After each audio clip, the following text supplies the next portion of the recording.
ভারত আমাদেরকে হুমকি দমকি দেয়, মাঝে মাঝে বলে চট্টগ্রাম দখল করবে, মাঝে মাঝে বলে কুমিল্লা দখল করবে। এই কুমিল্লা দখল করতে দিবেন? হ্যাঁ, কাঁটাতারের বেড়ায় মাঝে মাঝে জাকুনি দেয়। মুসলিম উম্মাহ, ও প্রিয় মুসলিম উম্মাহ, প্রিয় যুব সমাজ, তোমাদেরকে বলি তৈরি থাকো, শাহাদাতের তামান্না নিয়ে তৈরি থাকো। এমন এক তামান্না, যে তামান্নায় ভারত কেন, আল্লাহ বলেছেন গোটা পৃথিবীর কোন সুপার পাওয়ারও মুসলমানদেরকে হারাতে পারবে না। এজন্য আমি বলি সুপার পাওয়ার সির্ফ আল্লাহ, লা ইলাহা ইল্লাল্লাহ। সুপার পাওয়ার সির্ফ আল্লাহ, লা ইলাহা ইল্লাল্লাহ। সুপার পাওয়ার কে? সুপার পাওয়ার তো সির্ফ আল্লাহ, লা ইলাহা। পৃথিবীর কোন পাওয়ারের যদি শক্তি থাকতো সব মুসলমানদেরকে দখলে নেওয়ার, তাহলে আফগানে রাশিয়া আমেরিকা সফল হইতো। সফল হয়েছে না ব্যর্থ? সফল হয়েছে না ব্যর্থ? ভারতও যদি বাংলাদেশ নিয়ে কোনো চিন্তা করে, আমি মনে করি হয়তো আমরা শহীদ হব, হয়তো আমাদের প্রজন্ম অনেকেই শহীদ হবে, কিন্তু বিইذনিল্লাহ কাম মিন ফিয়াতিন কলিলা গালাবাত ফিয়াতান কাসীরাতান বিইذনিল্লাহ। আল্লাহ পাকের ঘোষণা অনুযায়ী বিজয়ী আমরাই হব। বিজয়ী কারা হবে? হয়তো আমরা শহীদ হব, কিন্তু আমাদের পরবর্তী প্রজন্ম এই বিজয়ের নায়ক হবে ইনশাআল্লাহ। শাহাদাতের তামান্না নিয়ে প্রস্তুত আছেন তো? আমার বক্তব্য প্রথম থেকে নিয়ে আমি চেষ্টা করতেছিলাম এটাই, হে প্রিয় মুসলিম উম্মাহ, আমি যেই শত্রুর কথা তোমাদেরকে বুঝাইতে চেয়েছি এতক্ষণ, যেই শত্রু আমাদেরকে, আমাদের দেশকে, আমাদের ইসলামকে, সব কিছুকে ধ্বংস করতে চায়, এই শক্তিটাই হলো বর্তমানে বাংলাদেশের জন্য, এই অঞ্চলের মুসলমানদের জন্য সবচাইতে ভয়াবহ শত্রু হলো হিন্দুত্ববাদী ভারত। এই হিন্দুত্ববাদী ভারত আমাকে, আপনাকে, আপনার আমার দেশকে, ঈমানকে, দ্বীনকে, সবকিছুকে মাটিতে মিশিয়ে দেওয়ার জন্য এরা প্রস্তুত হচ্ছে। প্রিয় ভাইরা আমার, প্রিয় উম্মাহ, সীমান্তের বিভিন্ন কাঁটাতারের বেড়ায় আজকে বিভিন্ন সীমান্তে এরা, ওই যে কিছু প্রতিবেশী আছে না গায়ে পাড়া দিয়া ঝগড়া বাজায়, কিছু প্রতিবেশী থাকে না যে গায়ে পাড়া দিয়া কি করে, ঝগড়া বাজায়। এইরকম গায়ে পাড়া দিয়া ঝগড়া করা প্রতিবেশীদের মতো আচরণ করতেছে এই হিন্দুত্ববাদী ভারত। এরা আমাদেরকে যুদ্ধ যুদ্ধ ভয় দেখায়। কি করে? এদের মিডিয়ায় দেখলাম কয়েকদিন আগে একটা নিউজ দেখলাম, এদের মিডিয়ায় এদের কতগুলো কামান আছে, বিমান আছে, এরপরে যুদ্ধ জাহাজ আছে, সাবমেরিন আছে, বাংলাদেশের কয়টা আছে, এগুলোর হিসাব দিতেছে। পৃথিবীর ইতিহাস সাক্ষী, এগুলোর হিসাব মিলায়া যুদ্ধের জয় পরাজয় নির্ধারিত হয় না। আমি যদি রসুলের ভাষায় বলি, আল্লাহ রসুল বলেছেন ইমানদাররা হইলো জিন্দা, ইমানদাররা, আর কাফেররা হইলো মুর্দা। কাফেররা কি? ইমানদার। আমার রসুল বলেছেন। আচ্ছা বলেন তো, পুরা মাঠ যদি মুর্দা দিয়া ভরপুর আর একজন জিন্দা লোক, ওই পুরা মুর্দারা মিলে জিন্দার কি ক্ষতি করতে পারবে? হ্যাঁ, তাইলে ইমানদাররা কি? জিন্দা। ইমানদাররা বলেন না, ইমানদাররা। অতএব জিন্দা ইমান নিয়া জাপায়া পড়লে ৩১৩ জন হাজারো অস্ত্র শস্ত্রের বিরুদ্ধে বদরে বিজয়ী হয়েছিল না হয় নাই? ছোট্ট তালেবান যোদ্ধারা অল্প একটা বাহিনী নিয়ে, তালিব শব্দের অর্থ ছাত্র, তালেবান মানে ছাত্রদের দল, এই ছাত্রদের দল রাশিয়া আমেরিকাকে হারাইছে না হারায় নাই? সিরিয়ায় বাশার আল আসাদ, হাফিজ আল আসাদ, বাপ পুতের ক্ষমতার ৫৪-৫৫ বছরের সব ধ্বংস ছোট্ট মুজাহিদের দল করছে না করে নাই? বাংলাদেশে আমাদের এই তরুণ প্রজন্ম হাসিনার ১৬ বছরের গদি নাড়াইছে না নাড়ায় নাই? সব কিছু মিলায় দেখেন তো, অস্ত্র শস্ত্র আর বাহিনী দিয়া বিজয়ী হওয়া যায়? হওয়া যায়? বোঝা গেল বাহিনী দিয়া বিজয়ী হওয়া যায় না, বরং আদর্শিকভাবে যারা সঠিক থাকে তারাই বিজয়ী হয়। আদর্শিক সঠিক হওয়া এটা খুব কঠিন জিনিস, মারাত্মক জিনিস।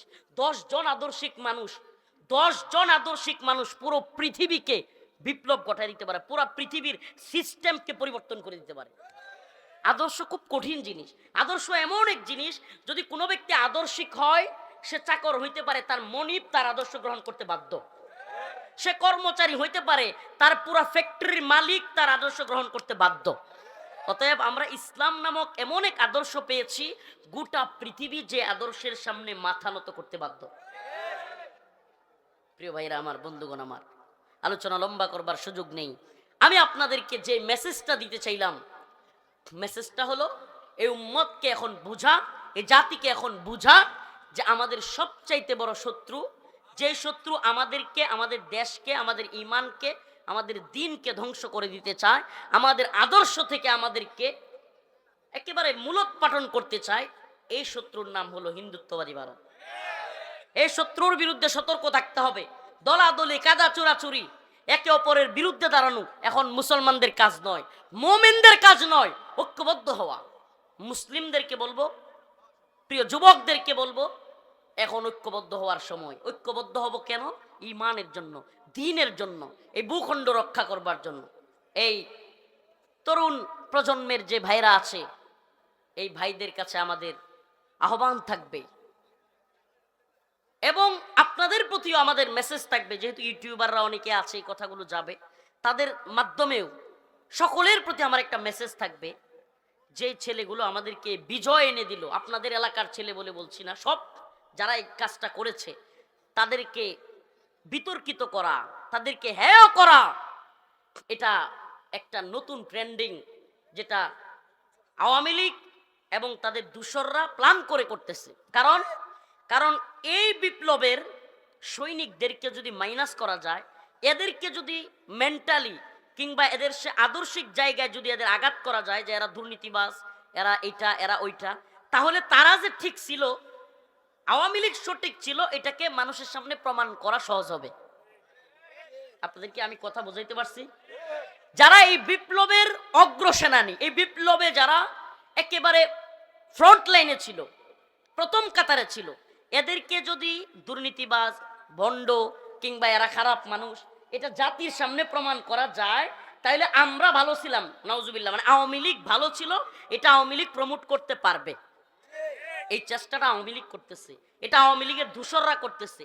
এবং এমন অনেক লোককে দেখা যাচ্ছে যারা অন্যান্য দলের, কিন্তু এরাও এই ছাত্র ভাইদের বিরুদ্ধে বিভিন্ন ধরনের কুৎসা রটানোতে লিপ্ত। প্রিয় জাতি, প্রিয় এলাকাবাসী, আপনাদের প্রতি আমাদের একটা মেসেজ থাকবে। আচ্ছা বলেন, হাসিনা এমন কোন সেক্টর নাই যেই সেক্টরে আমাদেরকে জুলুম করে নাই? আমাদের মাদ্রাসা ছাত্রদেরকে গুলি করে মারছে কি মারে নাই? স্কুলের ছোট ছোট বাচ্চাদেরকে গুলি করে মারছে কি মারে নাই? আলেম ওলামাদেরকে মামলা দেয় কি দেয় নাই? শত শত আলেমদেরকে রিমান্ডের নামে নির্যাতন করছে না করে নাই? আমার ব্যক্তিগতভাবে আমি কথাটা অনেক প্রোগ্রামে বলেছি, আমার কাপড় চোপড় খুলে মহিলাদের দ্বারা ছবি ভিডিও পর্যন্ত করছে এই সরকার। আমাকে বলেন, এই সরকার আলেমদেরকে রিমান্ডের নামে নির্যাতন করছে কি করে নাই?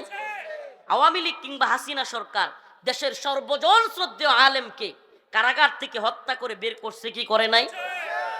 দেশের টাকা বিদেশে পাচার করছে কি করে নাই? দেশকে ভারতের গোলাম বানাইছে কি বানায় নাই?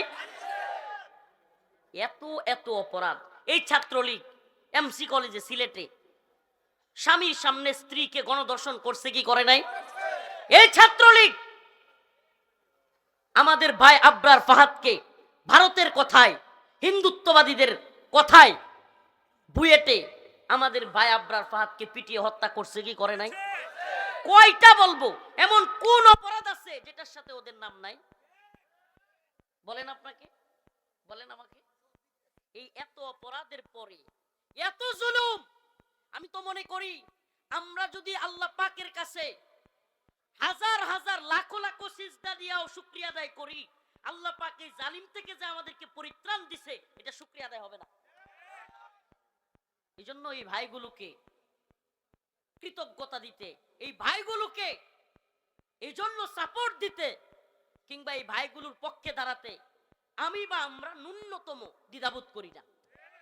ওই জালেমদেরকে প্রতিহত করবার জন্য তারা যে রিস্কটা নিয়েছে, আজকে আপনাদের সন্তান হাসনাত আব্দুল্লাহকে আপনারা নাও পাইতে পারতেন, সে শহীদ হয়ে যেতে পারত, নাও পাইতে পারতেন, কিন্তু জীবনের রিস্ক নিয়ে যে সমস্ত ছেলেরা, যে সমস্ত তরুণ তুর্কিরা আমাদেরকে এই হাসিনা নামক, আওয়ামী লীগ নামক ভয়ঙ্কর জালেমদের থেকে দেশকে আল্লাহ পাক যাদের মাধ্যমে রক্ষা করলেন, আজকে তাদের বিরুদ্ধে কুৎসা রটানো, আজকে তাদের বিরুদ্ধে ঘৃণ্য ষড়যন্ত্র খেলার মধ্যে তাদেরকে গুটির মধ্যে ফেলে দেওয়া, এই সমস্ত কাজে আমরা যেন কেউ শরীক না হই ইনশাআল্লাহ।